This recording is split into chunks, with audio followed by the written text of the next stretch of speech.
Please welcome Alan Rabeling, OT Architect at Interstates. Alan will be presenting Quantitative Method for Determining Risk Severity.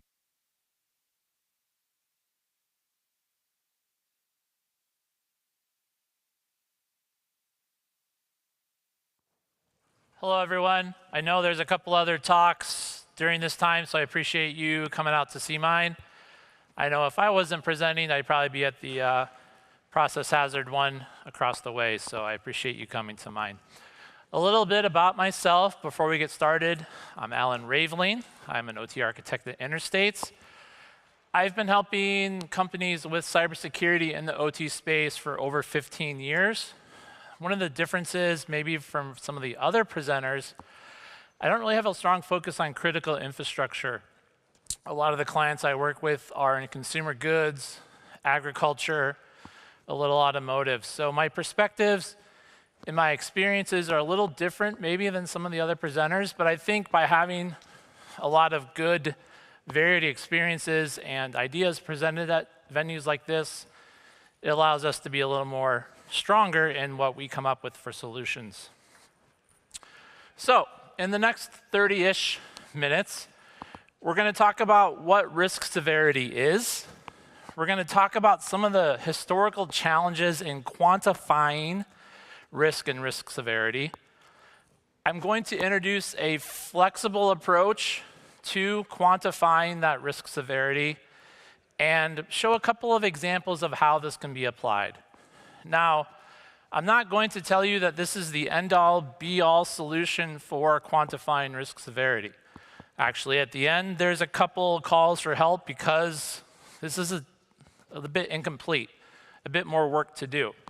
But it can give you an idea of what's possible and what you could do if you wanted to take this up and continue to run with it. There are other strategies out there. All have their merits, and I'll discuss a few of those along the way as well. So, what is risk severity? What happens when risks are actualized? Does the thing go boom? Does the conveyor stop? Does the red light blink? Or does nothing happen? Sometimes silence is the worst thing you want to have go on in a manufacturing facility. So when I'm talking with clients about risk, one of the questions we have is, if we can have repeatable processes for quantifying that risk, what would that enable us to do for conversations? How can we align our risk with the risk tolerance that the organization has, assuming they even know what their level of risk tolerance is going to be, which isn't always the case. The last presentation touched a little bit on the differences between qualitative and quantitative analysis of a situation in our environment. And as this talk focuses on the quantification, I want to make sure we're all on the same page as it relates to those ideas. When we're dealing in terms of quantifying something, it's very numbers-based. It's countable. It's measurable. It's not as easy to argue if something is or isn't because it's being measured. When we look at a qualitative approach to something, we tend to categorize. We make observations. It's a bit more open-ended. When we're considering quantitative methods and answers, we look at what are the relationships between variables. How can those variables impact the environment and what's going on within it? So you may be asking similar questions, but perhaps you're trying to get different types of data coming out of that. Or, in not all areas you have the data to support a quantitative approach, and you have to be qualitative. And we'll get into some of that here in the next slide. Why has quantification been so tough? Well, some people may ask, why not use the FAIR method? It has a really good approach to determining risk severity. It's good formulas, well understood.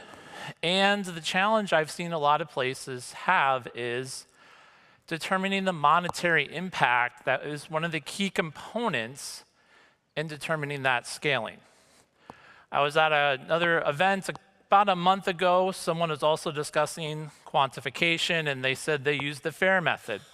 And several people in the audience were very shocked at that, because in their experiences, having to come up with those sums for what it costs to run this line or what it costs for that loss, they just didn't have those numbers. And they were very challenging to obtain within their organizations. It takes a lot of time. It could vary. There are challenges in getting all of the right people in the right place at the same time to talk about all the different factors that could be at play in determining what is a risk, what isn't a risk. That also leads to the fact that maybe the IT and the OT groups don't necessarily align on whose responsibility it is to address this portion of risk, assuming those lines are still divided. And of course, we're not living in a moment in time. Things continue to happen. New vulnerabilities pop up. The severity of vulnerabilities may change. The threat based on what technologies are going into our facilities changes all the time. And it can be very tough to capture that in a moment in time. One of the other areas that I see a lot of customer clients struggling with is determining, how do I even go about determining my risks, or where I should be focusing my efforts, or where I should be focusing my resources? And since I deal in areas that aren't regulated, are not subject to government mandates or criteria, the body of governing work for them has been all over the place. Sometimes it's been things they draw up themselves. Sometimes it's things they pull from government standards. Maybe it's an industry best practice. But for the sake of the conversation today, I structured my example around the NIST cybersecurity framework. A lot of times when companies want to figure out what they need to do or how they want to prioritize the risks and the issues about them to go after, a lot of people will say, focus on the assets and fill that in. Well, that's fine if you know what all your assets are and you can begin to fill that in. But if you don't know every asset down to the nth degree, but you still want to do something, perhaps in parallel while your asset identification process is going on, I've had good luck making the recommendation to clients to start with the controls within the NIST cybersecurity framework. There's 5, up 6 soon if NIST 2.0 becomes, CFS 2.0 becomes accepted. And within those 5 areas, there's a lot of different controls. So you can take those controls and ask, what could happen to operations if this control, or the things this control talks about, occur? Can my organization recover from an event? What's the likelihood of something like this happening? How are the changes in my organization impacting what this control applies to, or what this control is all about? And you don't have to pick all of them. And again, the approach I'm discussing is a little bit incomplete. It's not a one-to-one, and we'll get into that here in a minute. So the NIST cybersecurity framework is providing us with a set of controls that we can look at, and we can ask our company, our assets, our sites, multiple sites, what can happen? What could happen? What are the consequences of that happening? And we start to imagine scenarios. We start to think of things, which is great. But how do we convert that to a number? How do we convert that to something that can be compared between site A and site B, or year 2022 versus year 2024? Well, that's where I'd like to propose that we leverage a system that's already in place that provides good values, or at least a workable value. And that is the Common Vulnerability Scoring System. You see this a lot for CVEs. Oh, it's got a CVE of 9.8 or 6.0 or what have you. But if you look at how that number is generated, and you look at what's driving that, there's actually a few different scores at play. There are the temporal score, the environmental score, and the base score. And all of those get generated by something that's called a vector string. And to be a little more detailed about that, there are a whole bunch of variables that you need to look at when you're constructing this CVSS vector string. And each of those variables can have different predefined values. Could be high or low, could be medium, high, low, could be whatever it is, depending on the type of variable. And if you're looking at this approach, there's no reason, if you wanted to adopt this as a way to quantify your risk, that you couldn't add your own variables with your own values behind them. The formula for generating the score is well known and published. There's no reason you couldn't go into Excel and cook up a few more variables with a few more values and take your approach that way if you feel something is missing. But you're still having to pick, is it A or B? Is it high or low? So we have some subjectability in here. And unless you're dealing in straight financial terms with well-documented probability models, you're never going to get away from a amount of subjectivity. It could be a question of how much subjectivity are you comfortable with when you're discussing your risk or your risk severity or the probability of an event happening. But with this type of approach, I'm okay with a little bit of subjectability because I want to move a little more quickly than some of the other models allow me to do. I can come up with these scores in a conversation in a few minutes. I don't need to depend on the accounting team to come back to me with numbers that may take a week or a month to generate. And my premise is, if you don't like the value, fine. Tell me what it should be. Defend that position, let's document it and move on. But if we're wanting to have a conversation of where to prioritize our resources, what areas are the largest concern to my organization, this is a great conversational starter to get that ball rolling. The other part is, as long as you have some consistency in the way that you're determining which values go with these variables, you're going to have a very repeatable result. And that's important, is the repeatability of this method, right? The idea is if you have assessor A and assessor B, and they both look at an environment and they take these all into consideration, the values they should come up with for that CVSS score ideally are identical, but most realistically, they're probably within a couple decimal points of each other. If they're not, then we need to get into a conversation of which value is right for a specific variable. So looking at the process, right, we want to understand the controls. We want to understand the controls as they relate to the CVSS parameters, right?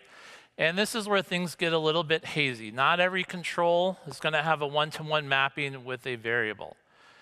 So if you find that, make up your own variable, make up your own values. That's okay, right? This is an internal tool to help you. It is, not set in stone. So that's kind of the advantage of this flexible model, is you can kind of determine your own destiny a little bit here. When you've got that mapping of control to variables in place, you can now select your values, and now you can start to see where you are at today or what you have today. And the power then becomes, because it's a known number, I can begin to play around with that. Say I have two different solutions I'm evaluating, the technical solution I want to put into a facility. I look at the features, the functions, the capability of that solution, and I ask myself, what does it allow me to do? What are the risks associated with that? Does it add risk to my environment, or is it subtracting risk from my environment? And now I have two different scores that I can compare to one another. Is solution 1 have less overall risk to my environment, or the severity of the risk is less than solution 2? Then maybe I want to go with the least number. Or maybe there's a change that I want to include, or a strategy, a business strategy, and I want to know what that business strategy can do to the environment. I can ask these same set of questions. I can do the same set of mapping and matching of my area of concern to these controls, to these values and variables, and I can come up with numbers. Ideally, if you get good at this, like I said, it's a very quick exercise, and it can allow for some quick decisions to be made, or at least some quick conversations to be had of, am I going in the right direction with this solution or strategy, or do I need to take another direction? Or, now that I know the additional risks or severity of those risks that I'm introducing into the environment, is that particular juice worth the squeeze, as they ask, right? Am I okay taking that on, or do I need to incorporate other mitigation techniques to bring that number back down to a number I'm okay with? So let's look at a couple of examples. So I'll explain the chart a little bit here. It may be tough to see depending on where you're at. The different colored horizontal lines are the cutoffs within the CVS score of critical, high, medium, and low for the values. Now, of course, you can change those, but I'm just using them to kind of show where things are at. We are looking at a NIST cybersecurity framework, Protect AC5, which states network integrity is protected.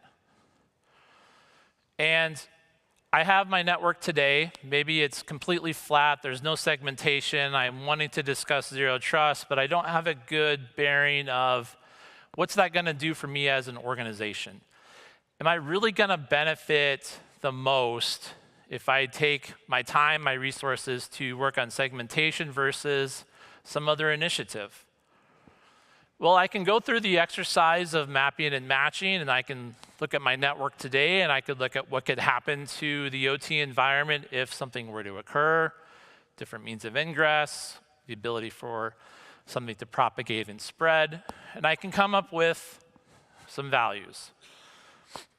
And perhaps based on my environment, those values are relatively high, 9, and 9.4 respectively for the base, temporal, environmental scores.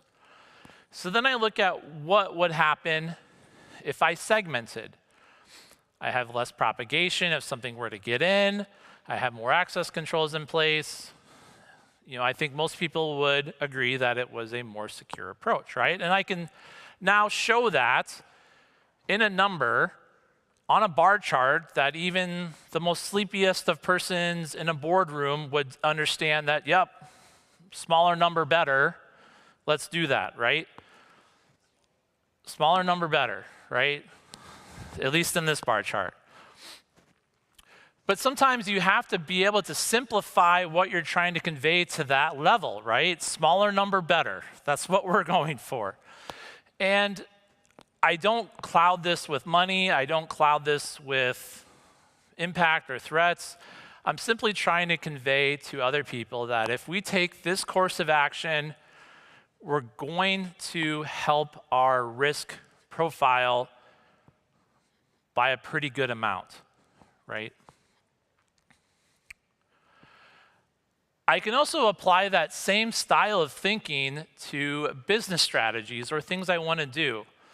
So a lot of the clients I'm talking to want to move closer and closer to just-in-time manufacturing, zero warehouse, where things are made and they go out the door and they don't even peak at the warehouse. They go straight from the line onto a truck. Great.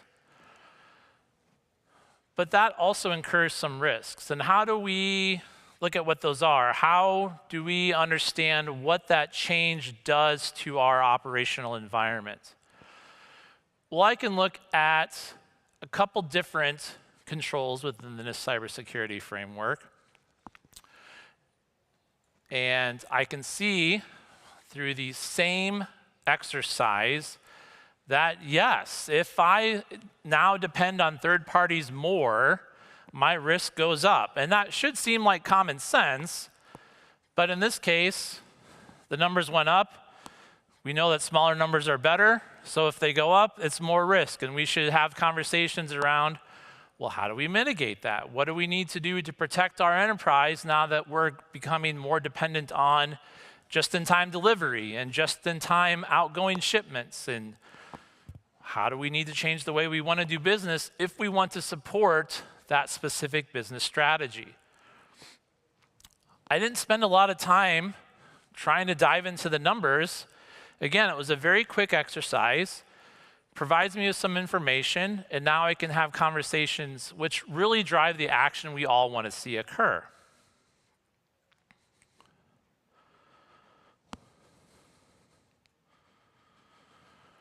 So we talked a little bit about resource allocation, resource budgeting as potential applications for this, but it also works for tool evaluation, right? If I have different business strategies coming in, different technical solutions coming in, I can look at those and evaluate them to determine which one introduces more risk, which one mitigates risk. I can look at my suite of cybersecurity controls as the environment stands today.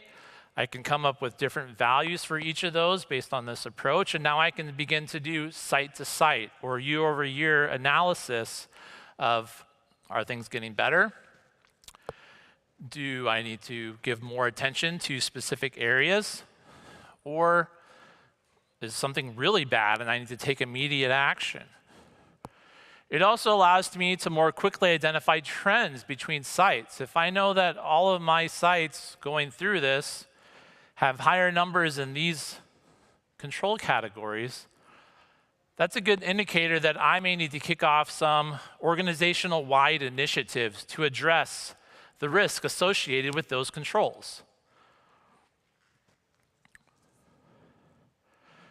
So, a little bit of call to action, a little bit of work to do, right? This is not comprehensive.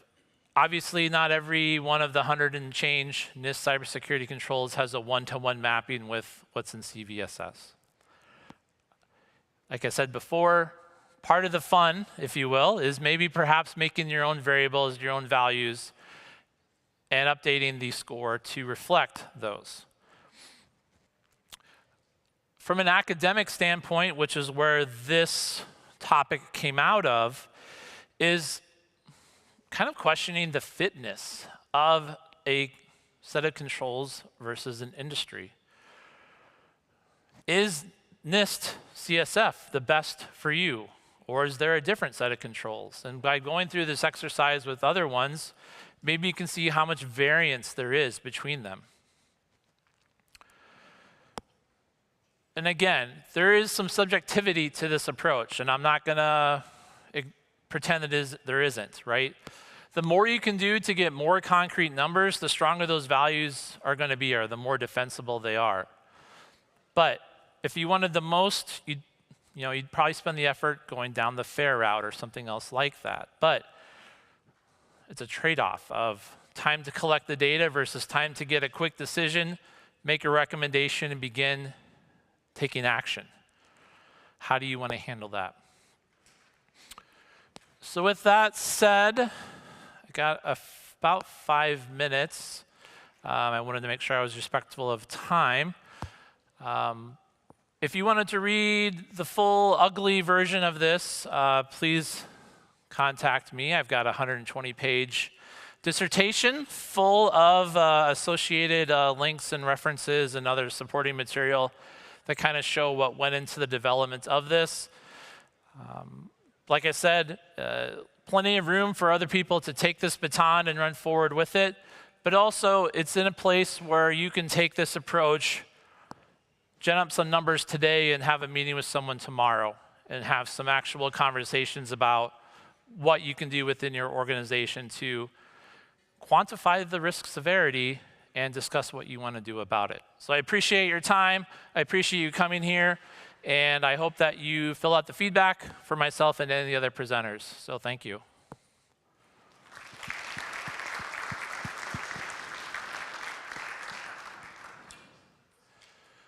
We'll take questions, comments, since I have a couple minutes of time.